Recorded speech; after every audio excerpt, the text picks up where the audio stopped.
Well, you have to start with the American bombing campaign, which went on for 3 years and just devastated all of North Korea. Uh, Air Force statistics, official ones from the U.S., show that 16 cities were destroyed from 65% to 100%, with bombing that was completely indiscriminate, rather like the Israeli bombing of Gaza, uh, except the U.S. had perfected firebombing incendiary weapons in 1943 with the British that could wipe out a city in minutes. Würzburg, a great German city with a wonderful beer, Würzburger. The U.S. Took it out in 14 minutes, evaporated it with, and they turned this whole apparatus on North Korea.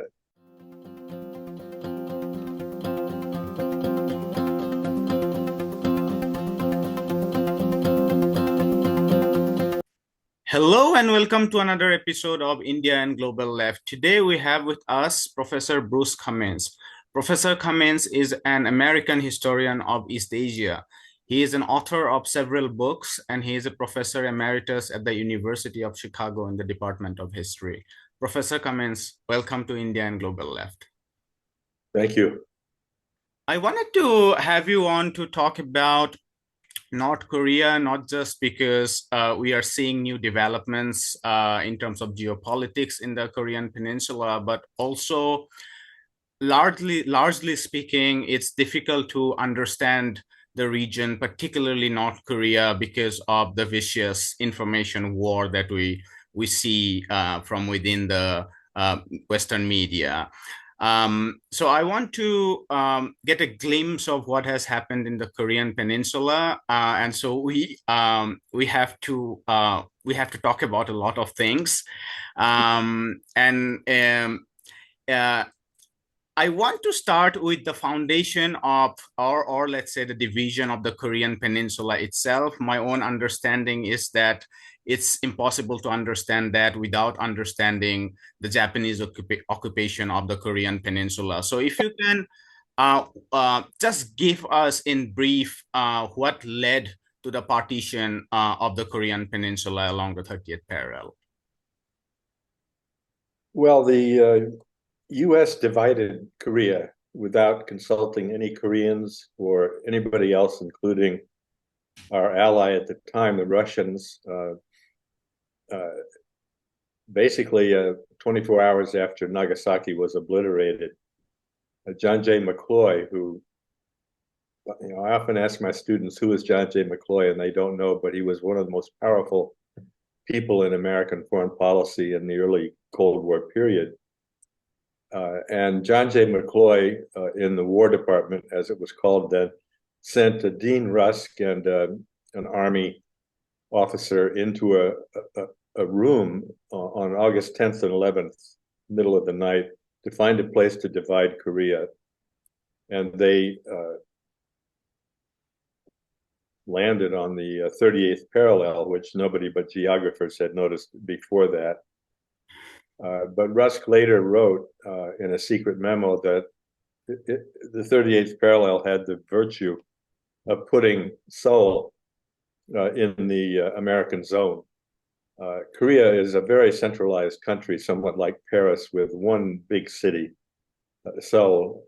That was true for 500 years in the previous dynasty. Everything is concentrated there. There are no second cities really of any note. And so getting Seoul in the American zone was very important. But when this is discussed, particularly in the US, the passive tense almost always rules. In other words, Korea was divided by the US and the Soviet Union. The fact is, the Soviet Union never said a thing about the division. They never agreed to it. They never signed the paper. They weren't consulted. But Stalin was happy to send his Red Army, which was already in Korea by this time. It had invaded northern Korea and fought with the Japanese in the first early days of August 8th, 9th of 1945. And he sent his troops down to the 38th parallel and below it. But in a very significant move, he brought the troops back once the decision was announced by MacArthur on August 15th that Korea was divided into two zones of occupation. And Rusk also, in this same secret memo, said he thought that was a good augury for cooperation with the Soviets in the Far East, because they could have taken the entire peninsula without any problem.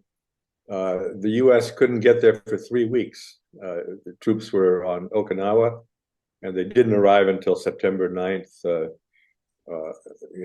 almost a month after the division. Most important, and I've been trying to emphasize this ever since I first read State Department documents from 1943, 44, 45. The State Department had a coterie of basically pro-Japan officials. They weren't pro the militarist Japan, but they wanted to reestablish Japan as an American ally with a government like the democratic government in the 1920s. And they saw Korea as a kind of frontline defense for Japan, which would be disarmed. And so instead of having a Japanese army, you would have an American and a Korean army on the peninsula. This was a very, very significant decision. Franklin Roosevelt, had a different policy, which was to establish a trusteeship in Korea involving the Russians, the British, and the Chinese nationalists to kind of prepare Korea for independence over a period of years. And nobody in the State Department really liked that idea. And when Roosevelt died in April 1945, the ballast of decision really passed to the State Department. They had also argued that if part of Korea or all of Korea were to be preserved as an adjunct to post-war Japan, then the U.S. had to have preponderance of power, either in all of Korea or part of it. And that meant a military occupation. It's very important to understand that no Americans had given two hoots about Korea before 1945. The U.S. was actually supportive of the Japanese annexation of Korea as a colony in 1910. The American legation was the first one to leave Seoul after the annexation. And Teddy Roosevelt in particular thought that the Japanese, whom he liked very much, thought they were a modern example of a modern nation in East Asia, that the Japanese would modernize Korea. And so finally, the U.S. decides they are interested in Korea, but it comes in the form of a military occupation. And so 3 weeks after the division, 25,000 American combat troops arrive in southern Korea. The last thing I want to say about this is that when you look at the State Department secret documents, they also say they're very worried about some 30,000 guerrillas, Korean guerrillas, that had been fighting the Japanese in Manchuria and sometimes in small parts of northern Korea. Actually, the total number was more like a few hundred, because the Japanese had reduced the guerrilla forces over a decade to a fairly small number, but those 200 included Kim Il-sung. And so we were trying to stop him. He was known to the State Department at the time, try to stop him and his friends from coming in and with Soviet support taking over Korea. So we had 25,000 troops trying to stop Kim in 1945. Now we have 28,000 troops trying to stop his grandson in 2024. And I have to say, in all the annals of American post-war foreign policy, it's very hard to think of a bigger failure, quite apart from the Korean War, which was also a failure. A bigger failure than this, which is, we grab hold of the bull by the horns and end up grabbing it by the tail, and it pulls us into a situation where we not only are still trying to contain Kim Jong-un, but Kim Jong-un has ICBMs and 30 to 60 atomic weapons. So it's just really hard to see it as anything but a total failure. We'll come to these contemporary, some of these contemporary issues. But to stick with this, one of the things I followed from your book was that it was in some ways China instead of the Soviet Union who was maybe in an indirect way, but it was much more deeply involved with because leaders like Kim Il Sung and others, they had very deep contacts with the Chinese fighting during the Civil War. And on the other side, Syngman Rhee and Park Chung, they were like they were part of the Japanese collaboration and the Western allies. Would you like to comment on that? Because Syngman Rhee was a patriot who lived in the United States almost during the entire time of the Japanese period. He got a degree from Princeton in 1911, a PhD, and that gave him a great deal of prestige among Koreans. He was a complete son of a bitch, a dictator and all of that. But what he did was provide cover for a regime, the Republic of Korea, established in 1948, a regime just full of collaborators with the Japanese, including in the police, which were a national police, very powerful, and the military. And really, the U.S. is primarily at fault for this because it immediately began promoting Korean officers who had served in the Japanese army from 1945, within a couple of months. And just one anecdote, which I think is so revealing. And these are the founders of South Korea, just for our viewers to keep them with us. You are talking about the founders of South Korea. Right. But during the American occupation, which lasted for 3 years, in which most Americans don't even know about, the U.S. set up a military academy to train officers. And they brought in officers who had been in the Japanese military. In the second class, which graduated in about a year after the liberation from Japan in the fall of 1946, was Park Chung-hee, who later became a dictator for 20 years. And also in the very same class, a good friend of Park was Kim Jae-gyu, another officer who had served the Japanese. And in 1979, Kim Jae-gyu put a bullet in the head of Park, assassinated him over dinner one night. So you see how this decision, this utterly stupid decision by the U.S. To re-employ Quislings who had fought with the Japanese, was determining of the nature of the regime in the South. But you put your finger on something very important that is almost unknown except to specialists, and that is that the North Koreans had a much deeper tie with China than with the Soviet Union. The assumption all during the Korean War was that the North Korean army was a puppet of Stalin. The CIA actually put out an article in a liberal journal called The Reporter, cover article with a gigantic Soviet soldier, and he's pushing a tiny little North Korean soldier. And the author has a Russian name. That article was a complete fake. I worked hard to determine that this was a fake, but it exemplified what Americans thought. We have captured documents from North Korea because the U.S. occupied North Korea during the Korean War, and I spent 2 years going through those documents. And one critical top secret document from the North showed that 2/3 of the officers in the Korean People's Army had been in China, had been fighting in the Civil War in China. The total number of Koreans who fought in the Chinese Civil War is probably about 70 or 80,000. I had said 50,000 in my work, but new information suggests even a higher total. They went over to China in 1947 when the Chinese nationalists were pushing very hard against the Mao's forces in Manchuria.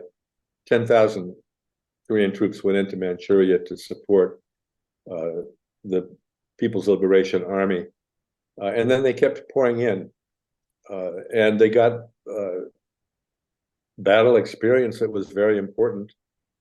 And when it was time for the North Korean invasion of South Korea in 1950, they posted a couple of divisions just north of the 38th parallel. One of them, the 6th Division under Pang Ho-san, was entirely a division within the Chinese army, the PLA, and it just crossed the border and it became a division within the Korean army. Nobody knew this. I still remember distinctly presenting this maybe 20 years ago at a conference, and Chalmers Johnson, who was a very knowledgeable East Asia specialist, about 10 years older than I am, he was amazed. He had been in the CIA, working with the CIA in the 50s. He never heard this. And I mean, he became a friend of mine. He became a great critic of American foreign policy in his later years, publishing 3 very critical books about the Iraq War and other things. Anyway, Johnson said, I'm just amazed by this. But what is also amazing is that American intelligence in Korea, military intelligence, was following these North Korean forces very closely. They called them CCF Koreans, meaning Chinese Communist Force Koreans. And you see the CCF Koreans being tracked almost every week in these reports. So the US was very well aware of this, although it didn't seem to factor into their planning for the, once the Korean War began. But it was a very important episode. And even though North Korea has drawn closer to Russia these days, its heart is with the Chinese. It's almost the only foreign country they care about or like. And that's because the Chinese communists came in and fought with them during the Korean War. I think part of the military strength of the North Koreans in those immediate years in 1950, why they were so efficient, and without the help of the Americans, they would have easily run over the Korean Peninsula, is perhaps explained by their experience in the Civil War in China. Absolutely. I mean, the 6th Division, which was parked just north of Haeju, which is a few kilometers north of the 38th parallel, in June 25th, it swept south along the west coast of Korea. It got to the Chola provinces, 2 southwest provinces, and had a very strong left wing. And they went through there in 48 hours and then turned toward Busan and were marching on Busan and very nearly took Busan before the Americans arrived. And the South Korean army completely collapsed. Even Syngman Rhee ran away. For several days, the U.S. couldn't find him. And they ended up finding him in Mokpo, which is a port city on the southwest. The regime collapsed almost overnight. Mm-hmm. And it's not surprising that the soldiers ran away, because they were being guided by officers who had served the Japanese, who were also totally corrupt, charging their own troops for meals, things like that. And if the U.S. hadn't intervened, North Korea would have unified the peninsula in probably, by the end of August. I think this leads me to the second question, which is to understand the revolution and what does it mean to understand the internal developments between 1945 and 50 and what was its legacy afterward. Because the story that you just said, even about American intervention, is largely a geopolitical story. I was thinking about multiple US intervention, particularly in Latin and Central America, which are mostly about resources, whether it's land, it's financial interests, petroleum, and so on, and in the Middle East later. How much of that was even an element in terms of American intervention? And secondly, the bigger question that I wanted to ask is, what was the revolution? Because a lot is talked about the successful land redistribution and even initial experiments in North Korea about not squeezing agriculture to the extent, let's say, the Soviet Union or definitely China did in the later years. So talk to us a little bit about the revolution itself and whether there was American economic interests associated with that. Well, it's very important that the American stake grew large in 1947. In 1945 and 46, the U.S. was essentially pursuing a premature containment policy. General Hodge, who ran the occupation, he said, "I declare war on communism" on December 12th, 1945, 2 months after the U.S. arrives. He declares war on communism and fought the people's committees and labor unions and others that emerged after the Japanese defeat for 2 years. But there wasn't any clear idea of how the U.S. or how Korea would relate to American foreign policy generally. And Dean Acheson, who was Undersecretary of State in 1947, basically came up with a brilliant strategy, which he called the Great Crescent, which was to revive Japan as an industrial power after 2 years of industrial suppression by the U.S. and connect it to the new cheap energy of the post-war period, namely oil. And he talked about a Great Crescent from Tokyo to Alexandria in Egypt. And then he wanted to use South Korea and Taiwan and Southeast Asia as a kind of hinterland for the revival of the Japanese economy.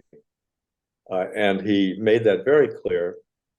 And in late January 1947, right as the Cold War globally was getting going and the Truman Doctrine was being developed, George Marshall, who was the Secretary of State at the time, scribbled a note in his own handwriting saying, set up a separate government in South Korea and connect it up to Japan. It was a note attached to another document, and sometimes you don't even look at those notes when you're researching. But I looked at it, and I think my hair stood on end because it's just astonishing that George Marshall would, in 1947, early in 47, say this. But what it was the American stake was they wanted to revive Japan economically, industrially, and connect it to at least South Korea, if not all of Korea, and Taiwan, as I said. And that actually was the rationale for Acheson in June 1950 to intervene in Korea. Acheson dominated that decision. He was, by that time, of course, Truman's Secretary of State. He dominated that decision, pushed for an American intervention in Korea because of this particular stake. But to go back to your first point about the North Korean Revolution, the most important source of wealth and the kind of place where almost all Koreans were working was the land. 75% of Koreans were peasants, and they were illiterate, almost all of them. And so the land question was the dominant question in the period 1945 to 50. The U.S. actually pushed for a land reform during the occupation in the South, and in a reformist redistribution, they took the 20% of land held by the Japanese Oriental Development Company and sold it to peasants. But Syngman Rhee and his landlord friends blocked redistribution, even though a land reform law was passed in the parliament in 1949.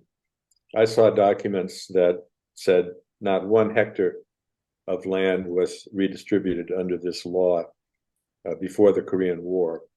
Meanwhile, the North Koreans, just as you said, carried out a land to the tiller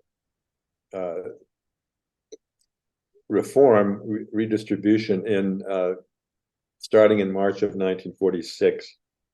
And what that did was give at least 3 chungbo, that's small, but enough to support a peasant family, to every tenant farmer, and tenancy was unbelievably high in Korea, almost the highest in the world, 70–80%, depending on whether it's a rice area or a dry field area.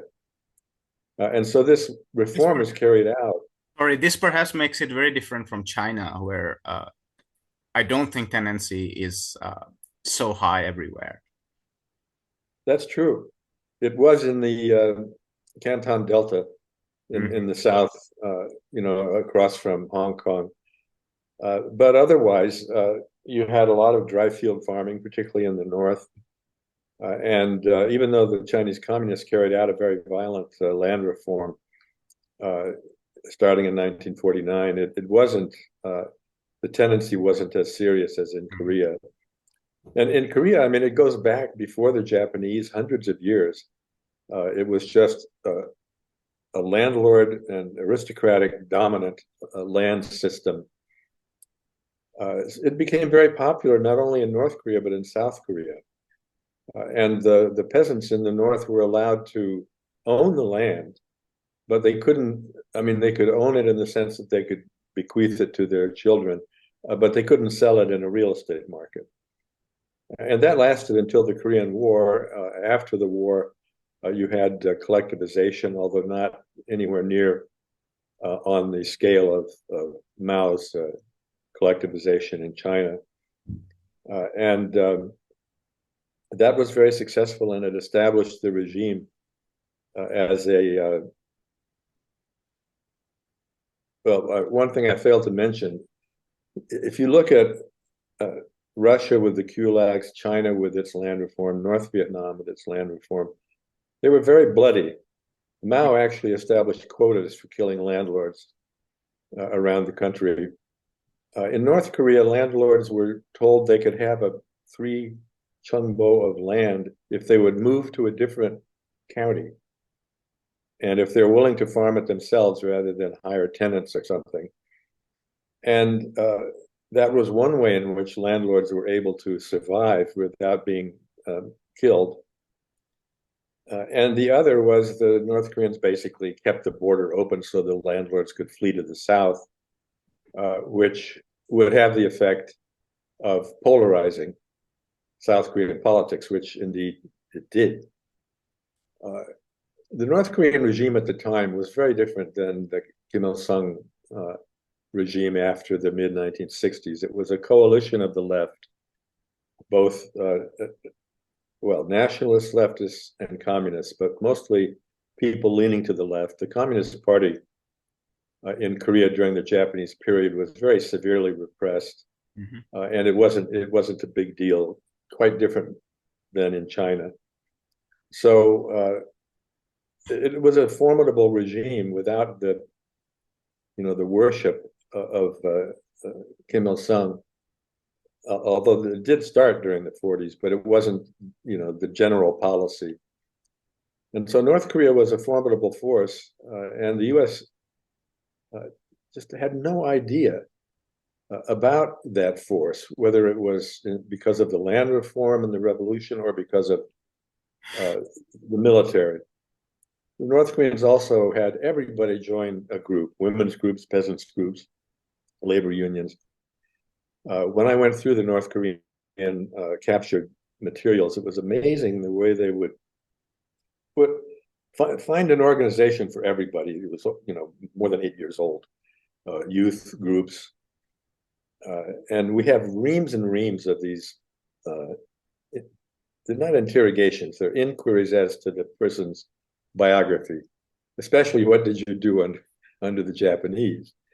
And if they didn't like the answer, they would go back over it, somewhat like the Chinese communists, criticism and self-criticism and so on.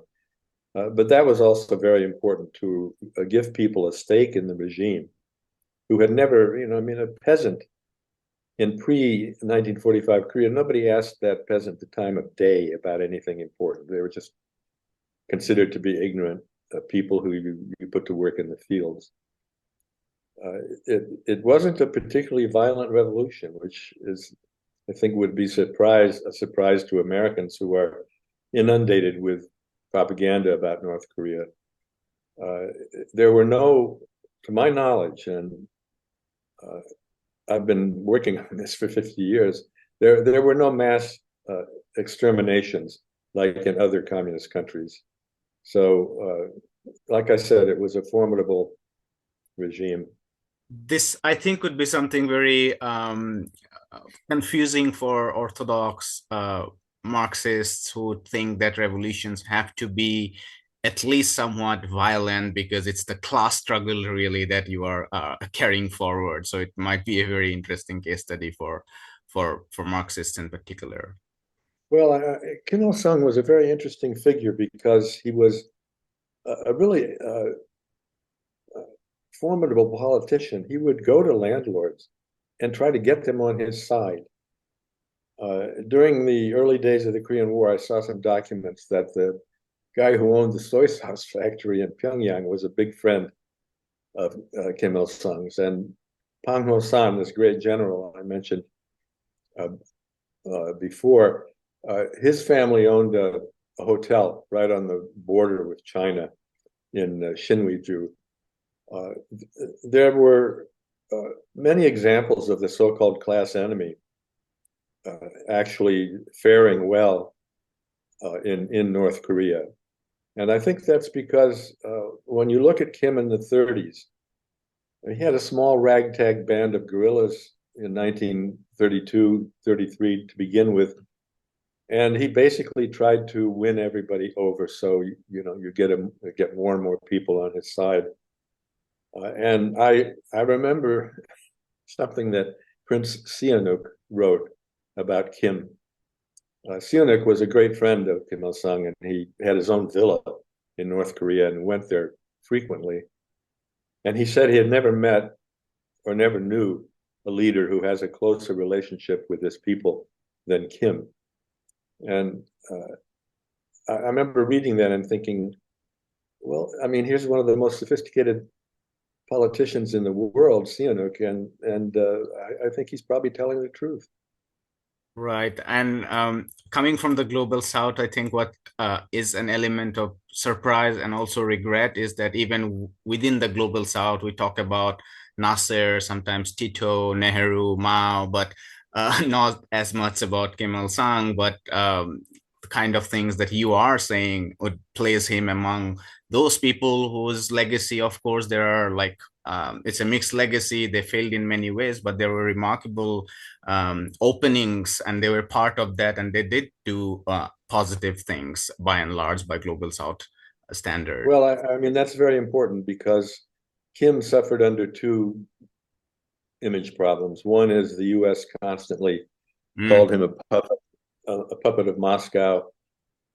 Never ever tried to normalize relations, even here in 2024 with the Kim regime. And the other image problem was his image. I mean, there's a photo that I put in a book with Ho Chi Minh sitting next to Kim Il Sung around, I don't know, 1970. And Kim is very overweight, and his hair is drooping, and he's grinning. He just had a horrible image. And not so much when he first took power, but after he got heavy. And I worked on a documentary back in the 80s on the Korean War with Thames Television in London. And I was going through captured films from North Korea in the American National Archives with a woman who helped, who worked for Thames Television. And every time she saw Kim, she would say, "Oh, here comes Mussolini." He's a big man. He was 6'2", which is very tall for a Korean. He often wore a hat and an overcoat, somewhat like, Khrushchev or Mussolini. Mm-hmm. And today, I remember reading in the New York Times that high officials in Washington can't take North Korea seriously, even though it's a nuclear weapons state. And that's because they think that Kim Jong-un is such a buffoon with his weird haircut and all of that. And that's been a problem from the start of the regime. If Ho Chi Minh had been in Pyongyang, really that would have made a huge difference because here's Uncle Ho, everybody loves him, so on and so forth. I think, Professor Cummins, I want to move a little bit forward. And one of the ways to do that is one of the things that surprises me is when I look at the economic indicators of North Korea before the difficult years of 1990 started, like up until maybe beginning 1980s. North Korea is doing remarkably well, or by global south standard, I mean, it is doing fairly well. It had heavy industries. Its economic growth was not very difficult. um, Tell us a little bit about the years between 1950s and 19, let's say 1980s, the reconstruction, and how did they build up their economy? Well, you have to start with the American bombing campaign, which went on for 3 years and just devastated all of North Korea. Uh, Air Force statistics, official ones from the US, show that 16 cities were destroyed from 65% to 100%, with bombing that was completely indiscriminate, rather like the Israeli bombing of Gaza, uh, except the US had perfected firebombing incendiary weapons in 1943 with the British that could wipe out a city in minutes. Würzburg, the great German city with the wonderful beer Würzburger, the US took it out in 14 minutes, evaporated it with, and they turned this whole apparatus on North Korea with incendiary attacks. They also established, it also attacked huge dams that the Japanese had built, not, like in Holland, but we're talking about Hoover That led to Dam floods. style places, which was a complete war crime. And I looked at the New York Times on the days when the US hit those dams in May and June 1953. The Times would report it in little fonts of, war news, and no commentary, no investigative reporting, nothing. And so North Korea, I mean, when you talk to North Koreans, they will say, we started with a clean slate in 1953. And I've seen photos from 1957, 58. They're still in the midst of rebuilding with so many destroyed buildings. But they got a lot of help from the Soviet bloc to reconstruct their country. And you're right. I mean, their industrial growth rate was double digits into the late 1970s. North Korea was an industrial country from the beginning. The Japanese put heavy industries into the north in the 1930s and early 40s, and light industries like textiles into the south. And that's really the beginning of North Korea's industrialization. And the North Koreans, of course, took that over and made it work for them. That stuff was destroyed in the Korean War, but I mean, if you already have a steel mill that gets destroyed, you actually know how to rebuild it, as opposed to trying to do a steel mill from scratch. And so North Korea was an industrial urban country, and it still is. I mean, I just saw some reporters saying North Korea is one of the poorest countries in the world. It's, behind Mali or something. And it's just idiotic, because when you go there, Pyongyang, first of all, is a very modern city, and they put most of their investment into Pyongyang, at the detriment of many other small cities. But the fact remains that if North Korea were to open up and be, have normalized relations with the U.S., all this stuff would come crumbling down, because North Korea has been an industrial society since the 1930s. The CIA under Jimmy Carter tried to be more open than the CIA before. And in 1978, they published a report on the two Koreas, which showed North Korea and South Korea basically meeting together in a scissors graph, where North Korea had been way ahead of South Korea, but with South Korea's export-led development from 15 years before, it caught up. And I would say until the late 80s, they were not that far apart. But a combination of South Korea really prospering from heavy industries, and electronics, automobile steel, and so on. And North Korea having real problems when the Soviet Union collapsed, and later, as you said, a famine starting in the late 90s. South Korea just took off way ahead of North Korea. But you have a population in North Korea over 50, let's say, who experienced, maybe over 60, experienced a pretty good economy. And I went to North Korea 3 times in the 1980s, and I was very impressed, given what you hear in the US about how terrible it is in the cities.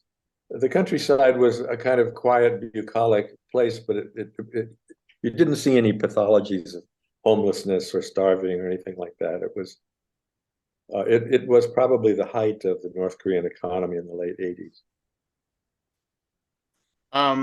Let's start with the 90s and the difficult years. As I understand that the collapse of the Soviet Union led to liberalizing energy prices and stopping some of those subsidies, which led to those difficult famine years between 1994 and 98, but probably continued a little bit later.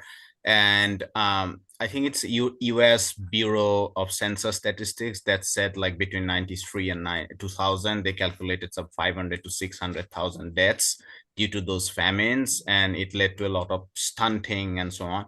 Can you talk us a little bit about those famines? Because there is so much mythology, propaganda, and misinformation on one hand, and on the other hand, also probably failure. So if you can put those things in perspectives. Well, the Soviet Union was more involved in the North Korean economy than I had thought. I mean, they would have Soviet specialists in a heating plant or some other industry. And when the Soviet specialists left, a lot of those places just closed down. Chongjin, which is a major industrial city, a combination of the Soviet collapse and the famine in the late 90s, left it, somewhat like Detroit in the US, just a Rust Belt city with most of the factories abandoned. I remember a woman reporter, I'm blanking on her name, I didn't know her, but she did a couple of reports on Chongjin in the early 2000s that were really devastating in terms of people had taken copper out of factories to sell it, things like that. The early 90s were just filled with American officials saying North Korea is on the verge of collapse, and pundits and some scholars also saying North Korea is going to collapse. I remember writing an op-ed piece for a Korean newspaper where I said North Korea is not going to collapse. You shouldn't expect it to collapse. And if it did collapse, there'd probably be another war. Well, my wife's family was Korean. They went nuts and said, you tell Bruce to shut up, because everybody thought North Korea was going to collapse. And in 1995, the CIA director, John Deutsch, said it's no longer a question of whether North Korea will collapse, but when. 1995, in public testimony in Congress. And within 48 hours, the head of the North Korean army said it's no longer a question of whether there will be another Korean war, but only when. And I remember thinking that it fit exactly what I thought. If they're going down, they'll go down fighting. And the US is playing with fire by not only expecting a collapse, but furthering it by all the embargoes we had on North Korea. In 1995, I had a visa to go to North Korea, and terrible floods came in the summer, wiping out about 40% of arable land. And my trip was canceled. So I wasn't able to go then. And I had another visa in 2015, but Trump put an embargo on Americans going to North Korea, $10,000 fine or 10 years in jail. And I did not want to spend my my silver years in jail. So I haven't been able to go to North Korea for a long time. But anyway, in 1995, the North Korean ambassador to the U.S., uh, Kim Jong-soo, had been my guide in my first visit in 1981. He was reported to be uh, I'm trying to think of a nicer way to put this, but the bastard son of Kim Il Sung. That he was the product of Kim having an affair with some woman. Very powerful. And when I was talking to him after they told me, I couldn't go, he asked me if in Chicago there were industries that could help North Korea. And I said, well, what do you need? And he looked at me and said, everything. And his eyes were so sad.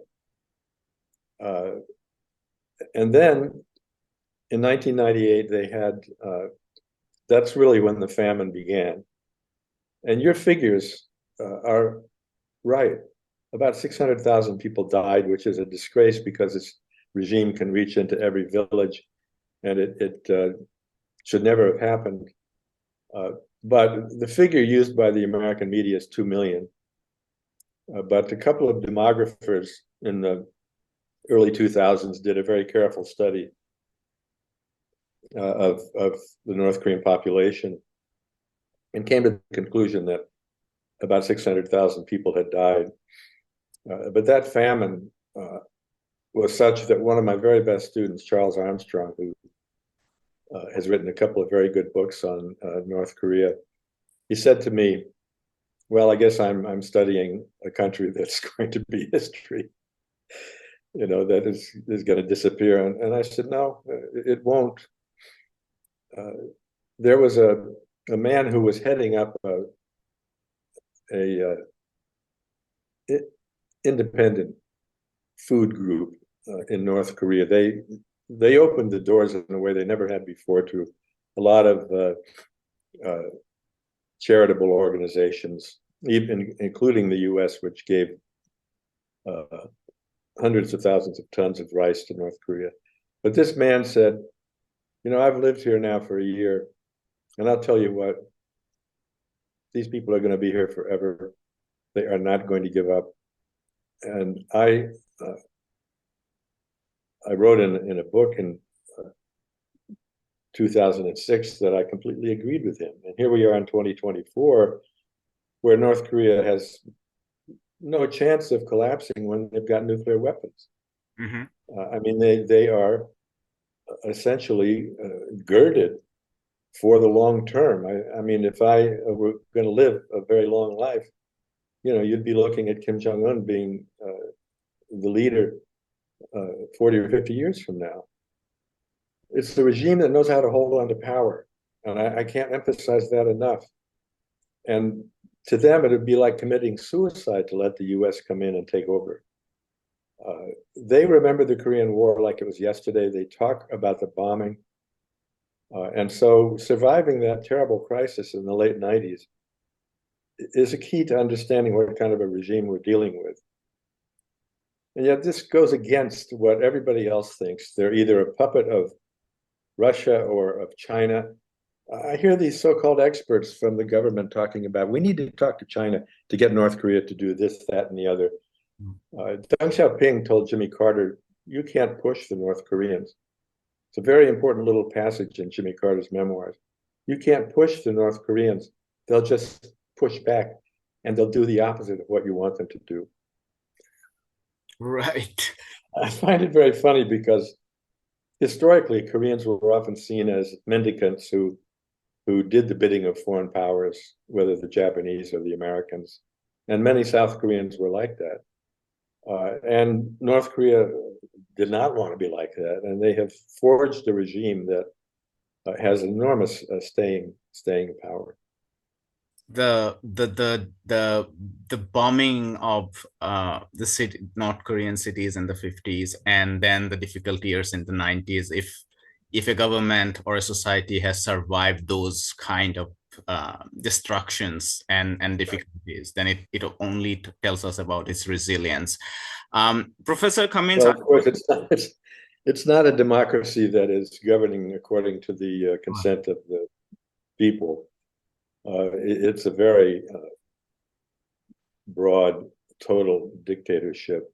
I'll I just say think one thing I found in the documents, this secret document from Pyongyang in 1947 or 8, and it listed the number of officials in different bureaus, health, ministry, treasury, whatever. And in the secret police, in the security, about 3 times as many officials as any other department. And I found reports where they would spy on their own policemen. mm-hmm. And one policeman went into a restaurant and ordered dog soup and didn't pay for it. And his wife sold rubber shoes on the black market. And they both got a few days in jail because of this. It was a surveillance regime from the beginning, and it is vastly more powerful as a surveillance regime today.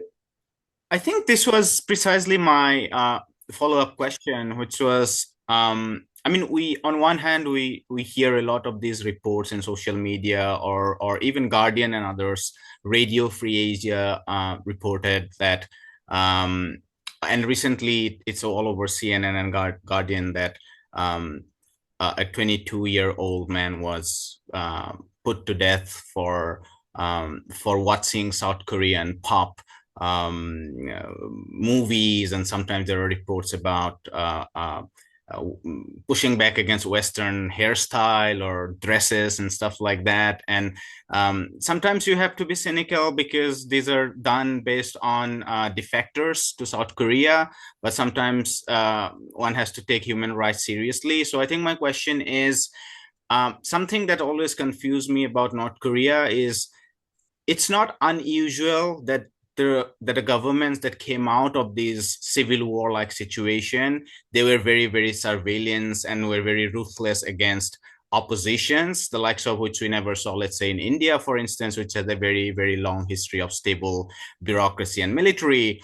But what is perplexing about North Korea is how that revolutionary moment, how that diverse moment converged into a kind of family domination, like the Kim family, and it's very, very different from, let's say, the Chinese forms of governance. So just tell us about this dictatorship, or what is it?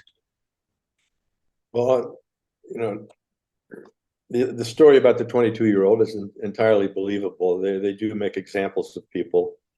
And Kim Jong-un actually denounced K-pop as something horrible. And that's when you know that many North Koreans are watching K-pop. They get, little, what do you call them? I always forget what you call these things, that, memory. You stick it in the side of a computer. I'm just blanking on, what it's called. Little, not discs, but USB. Yeah, USB. I use them all the time, so I don't know why I forgot the name, but Pen. the South Koreans will send balloons with a bunch of USBs attached to them. And I would say maybe 20 years ago, I heard that all kinds of North Koreans were watching South Korean soap operas, which were very popular, not just in South Korea, but Japan and China and around the world. So that stuff is believable, and the regime, could make an example of this guy. But the biggest change after the Korean War was in the mid-1960s, when Kim Il-sung fostered a nationalist monarchical system with him at the pinnacle. Koreans lived under monarchy for thousands of years, and their entire culture is full of praises for the king, songs, poems. The king was the pinnacle of the society, and even though it was a pre-modern society, people were mesmerized by gossip about what was going on in the royal family, that kind of thing. And the North Korean people have never lived under anything but monarchy or dictatorship. The Japanese imposed a 40-year dictatorship, and then along came the Kims. And Kim Il-sung developed this ideology they call it Juche, which is translated usually as self-reliance. But what it really means is favoring Korean things as opposed to all other things, foreign things, and taking Korean interests and the national interests to be paramount. Because if we don't do that, who else is going to do it? And the answer to that is nobody. And that particular philosophy is actually a metaphysical. It's not a Marxist philosophy. Korea has a very long history of Neo-Confucian philosophy that was practiced by great scholars for hundreds and hundreds of years. And Juche actually is closer to a Neo-Confucian philosophy than it is to Marxism. I don't think Kim saw this as a contradiction because in 1967, he had been criticizing the Russians a lot for doing nothing in Vietnam or for the revolution, being at odds with China. And Andropov, the head of intelligence, came to Pyongyang and said, "You got to stop criticizing us like this. This is, not what you do among friends." And in the course of this discussion, Kim says, "We are implementing perfect Marxism here. Perfect Marxism."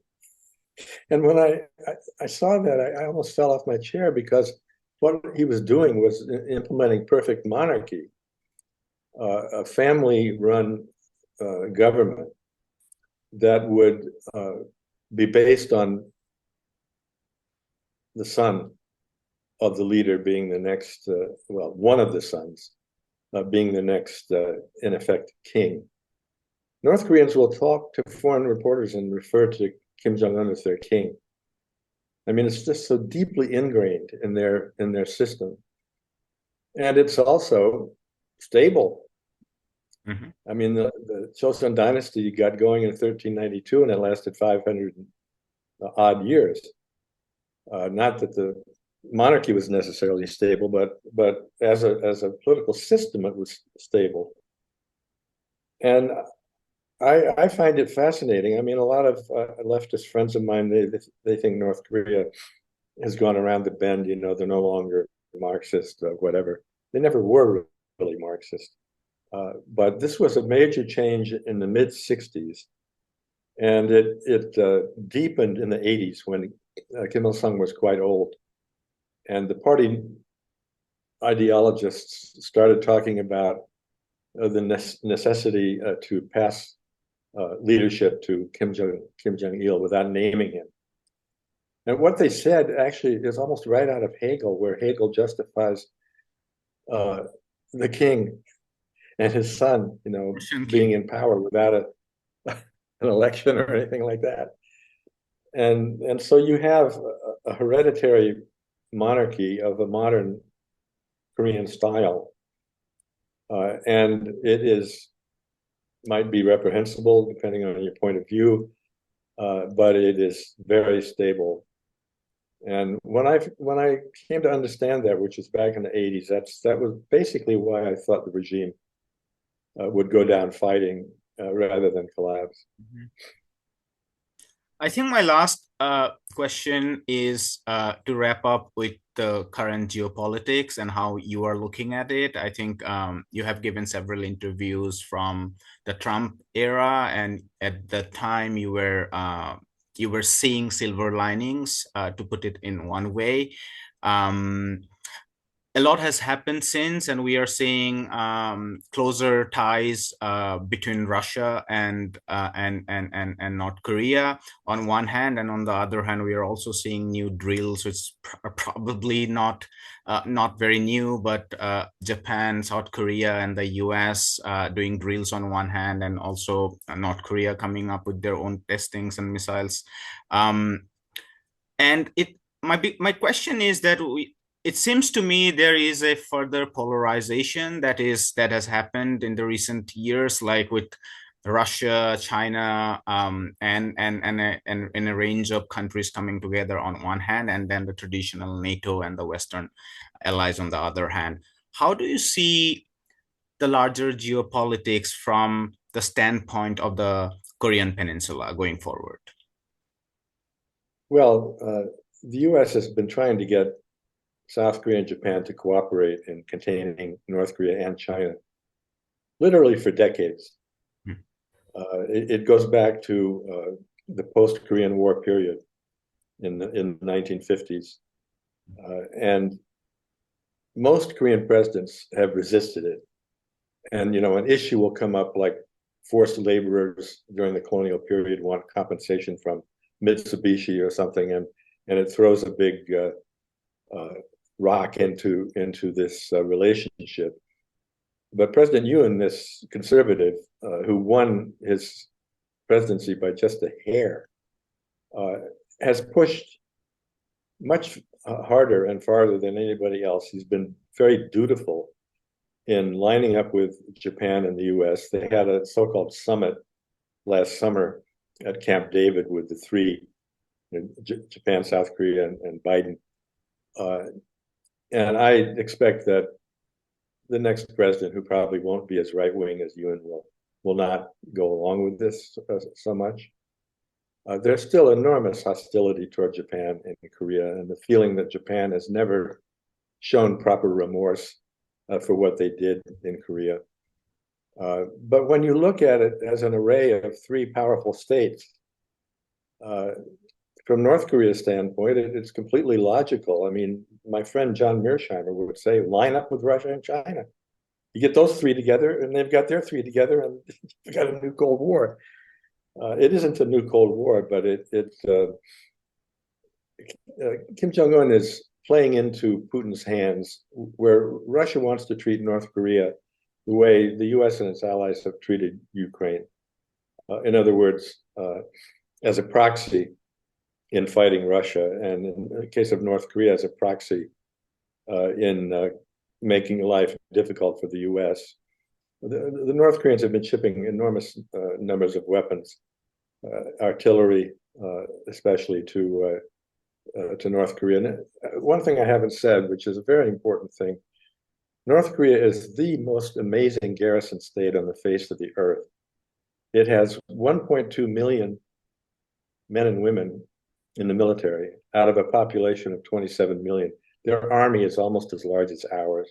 I think it ranks fourth now. Or China and India, like China, India, and US, these are like massive population or massive like economy for US, and the North Korea, you have the same number of military personnel.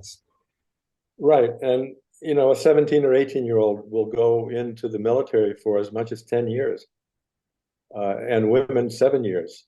Most women, but especially all men, serve. So you have an entire population of adults who have military training. And then you have an underground thing that makes Hamas's tunnels in Gaza look like, something small. North Korea has been building underground since the US installed nuclear weapons in South Korea in 1958. And Kim, a few years later, Kim said openly, they can nuke us and wipe the face of North Korea, but if we're underground, they can't hurt us. And they have an enormous, David Sanger years ago reported that there are 15,000 underground facilities of a national security nature in North Korea. So you have this enormous army and this enormous underground complex, and the place is impregnable.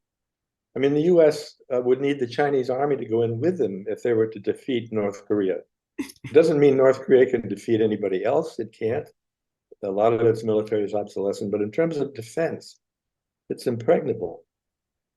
And so North Korea doesn't really need Russia to back it up, and the assurances Putin gave are not a treaty where Russia is going to automatically intervene if there's a war in Korea. They're going to send weapons, like they did during the Korean War, but not intervene if it's a matter of fighting the US. So it's similar to Ukraine in that sense. The US doesn't want to fight the Russian army, but supplies all kinds of weapons to Ukraine. So it's a realignment. but as we said early on, North Korea's hard to the extent that, like any foreign country, its hard is with China. And they know Russia is not the wave of the future. I mean, Russia is a declining state, not an advancing state. So I don't take it too seriously. I think Putin is basically trying to use North Korea to cause trouble for the U.S. It's interesting that on the Russia-North Korea relationship, you kind of agree the standard mainstream line, like the Politico, for instance, repeats the US State Department that Putin is using North Korea as a proxy. And you are coming from a completely different perspective because you were saying that these are all defense packs, which perhaps North Korea doesn't need as much, but there is not much about oil or food programs or other kind of economic aids, and China can probably give that. But it's interesting that you are reaching the same conclusion. Well, I don't know what the other interpretation would be, frankly, because it's deeply in North Korea's interest to get oil, high technology weapons of different kinds from Russia. I'm sure Kim Jong Un is sleeping better at night because he has access to things that North Korea really needs, and the Russians, also the Chinese, but the Russians have given up enforcing sanctions. I mean, we haven't talked about this, but North Korea is by far the most sanctioned regime on the face of the earth, has been for decades. And, their primary foreign policy goal in meeting with Trump or with, Jimmy Carter back in 1994, all along is to get out from under the sanctions. Right. If you have any more time, I just want to say that Trump's two visits with Kim Jong Un were classic Trump. And the first one was so he could get the Klieg lights of the world media focused on him, and he could be nice to Kim Jong Un, which we know he likes dictators. And that was a successful visit that didn't amount to any long-term outcome. The second one was terrible because even when the lunch was ready, when the North Koreans said they're not giving up their nuclear weapons, Trump and his entourage got up and left. And Kim Jong-un had to take a long train trip back to Pyongyang, and it was not happy. And that sabotaged, relations with the U.S. If Trump comes back to power, I don't know what the North Koreans will think, but I mean, Trump is the kind of guy where he said, what should be our policy on North Korea? Wait a minute, there's a show on Fox News I want to watch. And by the way, order me a Big Mac. He just doesn't pay attention. He can't read more than one page of the memos they give him. I don't think that gets enough attention. His malevolence gets all the attention, but the fact that he gets up at 11 a.m., doesn't like to have an intelligence briefing, turns on the TV, orders a KFC chicken. What a man. Right.